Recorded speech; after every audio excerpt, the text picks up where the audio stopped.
The arrival's tale is told to me. I came by air. It may sound odd to say that. What other way then? Some people walked. Many drowned. They were desperate. I wasn't desperate, but I was very frightened because I had made some people very angry with me. My crime was to tell the girls who attended my Sunday school that they should not agree to be circumcised.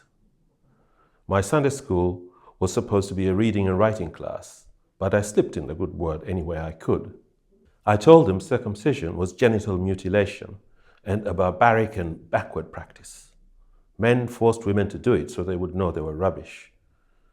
The real intention was to hurt them and paralyze them and control them. When the day came for the girls to agree to the cut, 6 of them refused. I wasn't there, but I discovered what had happened that same night when I heard angry voices outside my house bidding me to come out and take a beating for interfering with their daughters. It was a Muslim village in a Muslim country, and though I'm a countryman, I'm a Christian who was now accused of interfering with their daughters. You can imagine my terror. When it quietened down outside and the angry people went away, perhaps to get more people to come and help them, I wheeled out my bicycle in the dark and rode away to safety in a nearby village. The next day, I heard that the thatch of my house was set on fire that night, and that the people who did it were still looking for me and talking bad. So I ran away to the city, to the office of the charity NGO I worked for. The officer there was an Englishman, Bernard. He was my friend. He told me he would find out about the fire, that I shouldn't worry, everything will be all right. But I thought I would go into hiding. A few days later, he told me that the people who burnt down my house came to look for me at the office, and they said they had some unfinished business with me. He told me to go to the police. That made me laugh. I didn't mean to laugh, it just came out of me. I told Bernard the police will beat me first and then hand me over to their brothers to finish the job.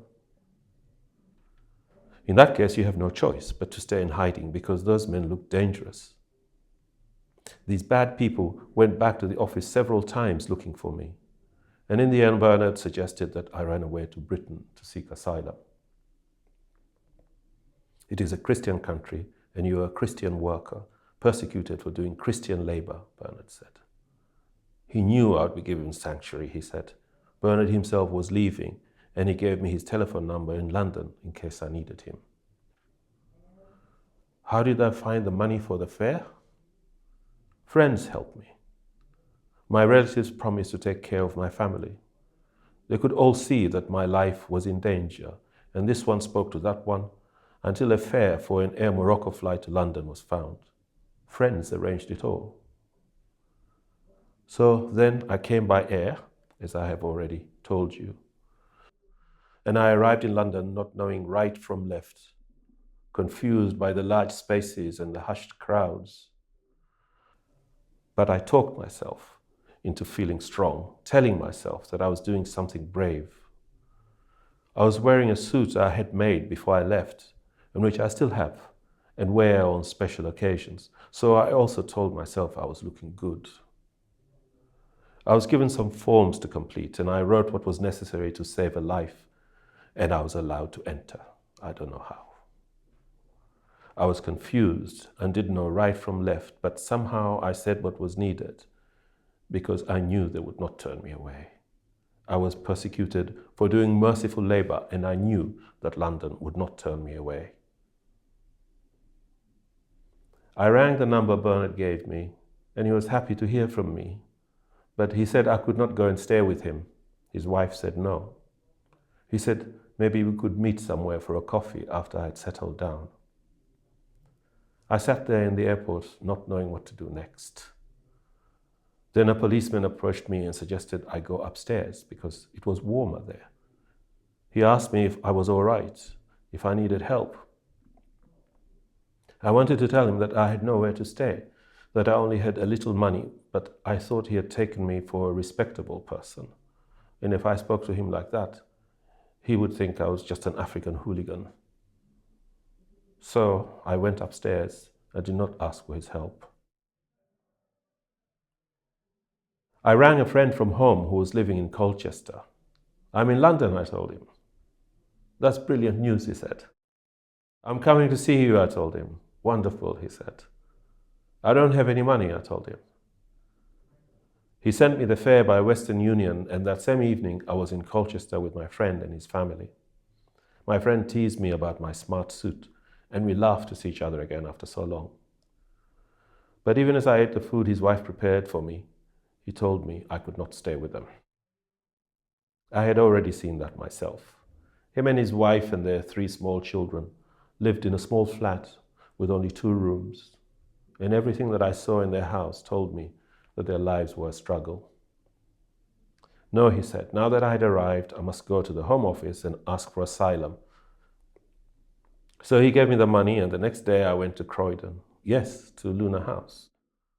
No, I was not frightened, maybe a little anxious, because I didn't want to get lost and make a fool of myself.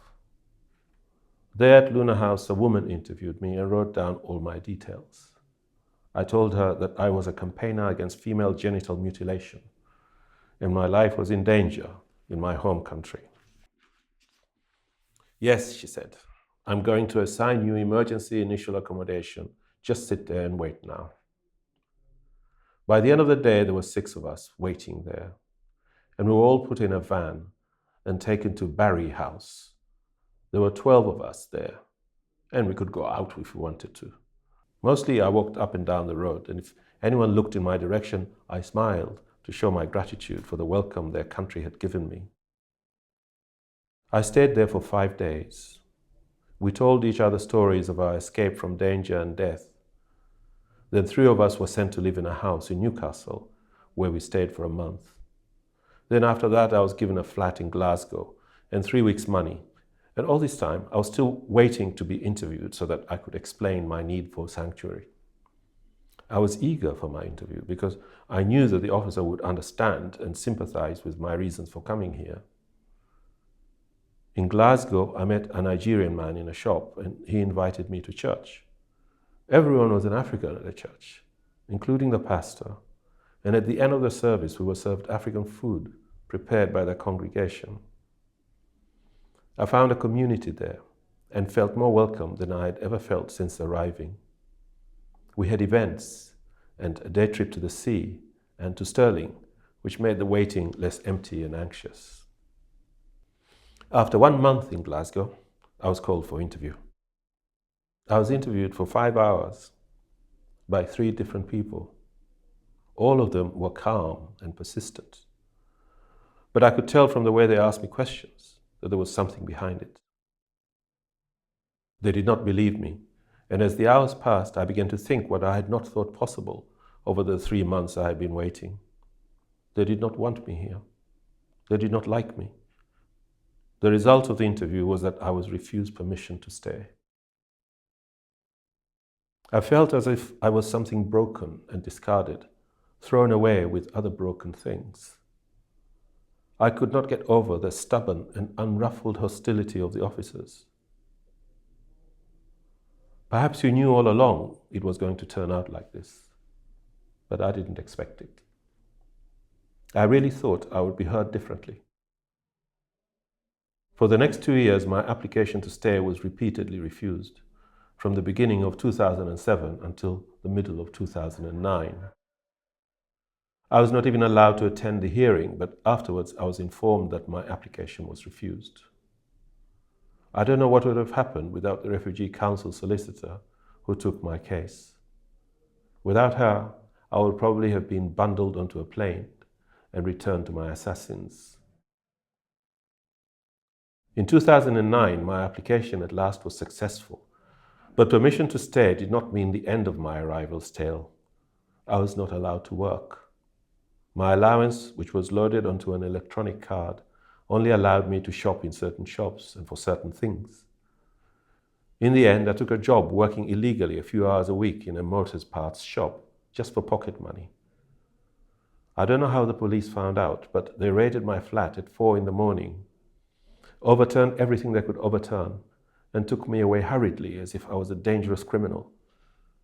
All my papers and all my property were lost during the arrest because I was not allowed to go back and was held away out of sight as if I was a poisonous snake or an infectious animal for several months.